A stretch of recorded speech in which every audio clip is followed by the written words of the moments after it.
menggugah saya. Kalimatnya begini, apa yang akan terjadi dalam dunia bisnis Indonesia hingga tahun 2030? Apa jawabnya? Maka saya akan pilah dulu bagian per bagian, yaitu bagian pasar atau market dan bagian perilaku customer. Setuju ya? Kita membahas mengenai kaum milenial. Kaum milenial adalah mereka yang lahir di sekitar tahun 1981 hingga tahun 2000, di mana saat ini merupakan early adopter dari calon orang kaya. 50% manusia produktif Indonesia saat ini adalah kaum milenial ini. Dan di tahun 2030, 75% lebih angkatan kerja produktifnya adalah kaum milenial ini. Juga orang kayanya adalah kaum milenial ini. Kita overview mengenai apa yang saya sebut 3 gelombang besar bisnis di Indonesia, di mana informasi ini masih akan relevan hingga 10 tahun ke depan. Yang akan Anda hadapi dalam 10 tahun ke depan adalah 3 masalah disrupsi. 3 disrupsi besar ini telah terjadi. Dan saya bilang bahwa kalau Anda bukan entrepreneur, maka Anda melihat disruption itu sebagai sebuah ancaman. Tapi kalau Anda entrepreneur, maka inilah masa di mana kita menyebutnya the whole new world of business. Dunia baru dalam bidang bisnis. Saat ini ada peluang jutaan banyaknya. Walaupun di sisi lain ada jutaan pekerjaan tutup, ribuan bisnis baru tumbuh dan ribuan bisnis lama juga mati. Itu disruption yang baru. Apa yang di disruption saat ini? Misalnya Matahari dan Ramayana dibunuh sama Bukalapak dan Tokopedia. Travel agent dibunuh sama Traveloka. Tapi di balik itu sahabat, ada jutaan peluang yang tumbuh baru juga. Jadi kalau ada yang mati, pasti ada yang lahir baru. Anda mau bagian yang mana? Ikut bagian yang mati atau ikut bagian yang lahir? Ketika ada 50 produk bisnis industri yang dibunuh oleh milenial, maka kalau ada yang mati, sekali lagi pasti ada yang lahir. Kalau Traveloka itu bagian dari yang lahir karena muncul yang namanya online travel agent. Tapi efeknya banyak travel agent offline yang mati karena bisnis model mereka sudah tidak relevan. Kedepan saya akan ceritakan mengenai 3 disruption yang sekarang mulai banyak orang ketakutan luar biasa. 3 big giant wave di Indonesia yang mendisrupsi pasar dan mendisrupsi perilaku konsumen.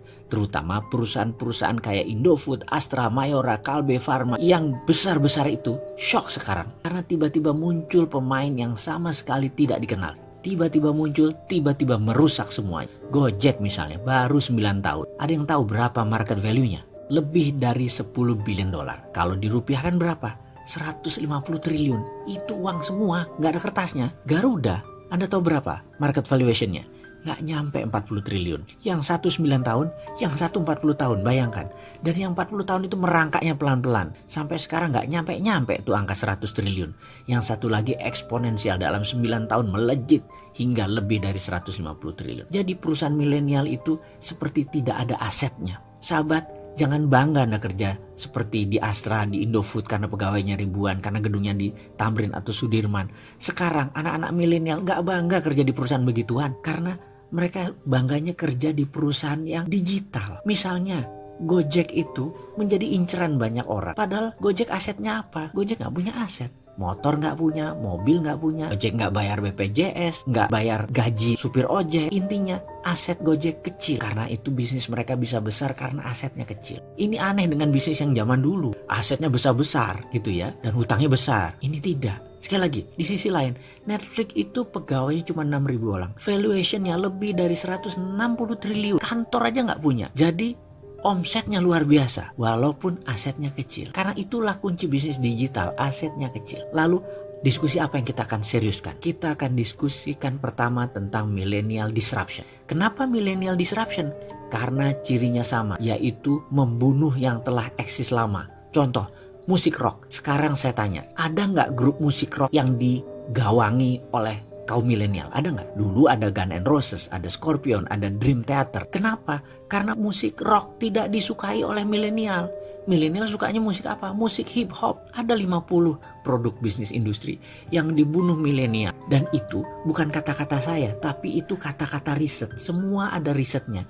Jadi riset yang mengatakan musik rock dibunuh oleh milenial.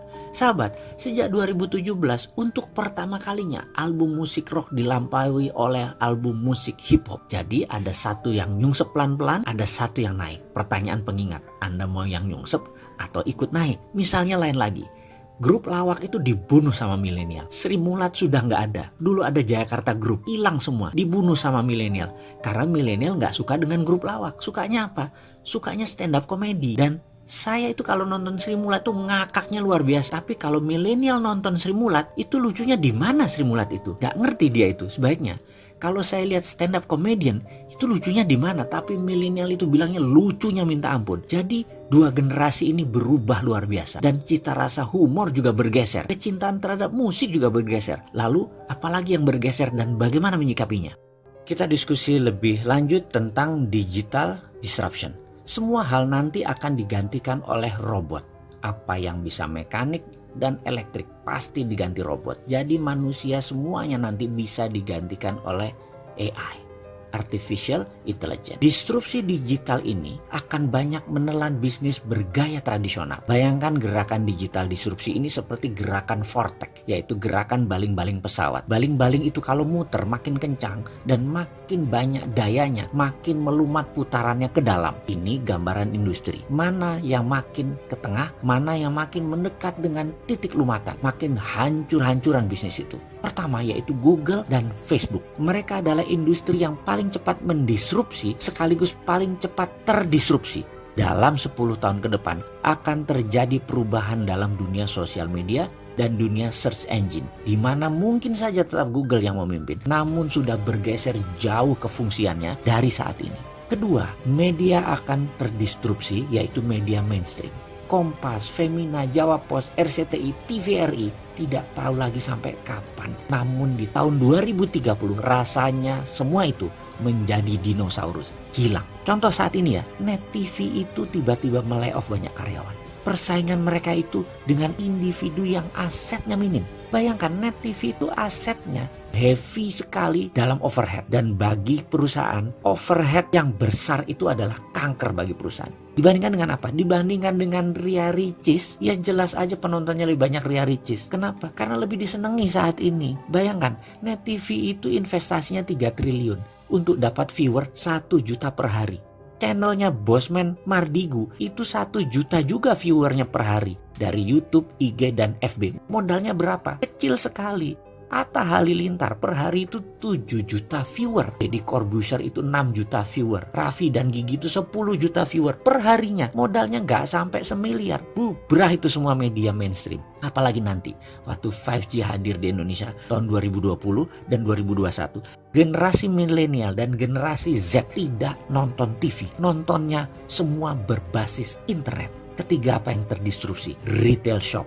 Ramayana, Matahari, departemen store serba ada akan musnah menjadi marketplace digital jualannya. Menjadi personal bisnis itu dan menjadi direct bisnis itu. Produsen langsung ke konsumen dan konsumen langsung request ke produsen. Nggak ada lagi orang tengah, nggak ada lagi pajangan, nggak ada lagi retail shop. Keempat adalah hadirnya fintech, financial technology. Barusan kita cerita kalau banyak bank akan atau sudah mengurangi kantor cabangnya. Ini akan merubah dunia perbankan, baik dari jumlah cabang, jumlah karyawan, hingga jumlah ATM. Di tahun 2030 bahkan, dibandingkan dengan saat ini, akan tinggal 20% jumlah karyawan bank, cabang bank, dan mesin ATM. Karena semua sudah menjadi mobile. Kelima, selanjutnya, apa yang terdisrupsi? Telekomunikasi. WA itu akan melibas semuanya. Telkom akan berubah landscape-nya. Kenapa? Karena mendadak komunikasi menjadi semuanya gratis. 5G nanti bisa gratis. Dan kalau Telkom mengadopsinya telat, baru 2045, Singapura sudah mengadopsinya sekarang, maka di tahun 2021, telepon kita bisa 3. Salah satu teleponnya adalah Singtel. Karena kita nggak bisa tahan lagi udah pakai satelit.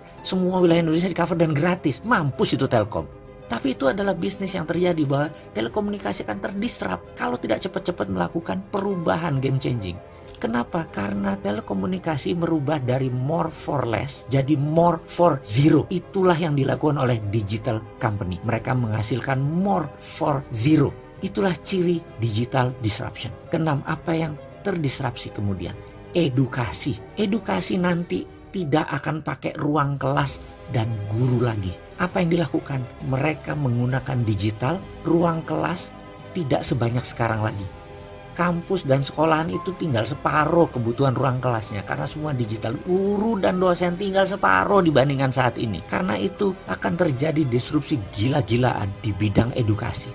Dan ini akan membuat shock. Kuncinya sekali lagi, dalam digital disruption, cirinya adalah kita menghasilkan layanan yang more for less. Jadi produknya 10 kali lebih bagus dari yang existing, tapi 10 kali lebih murah dari produk yang existing juga. Kalau itu sampai terjadi, maka industri akan digoncang oleh layanan more for less dan more for zero.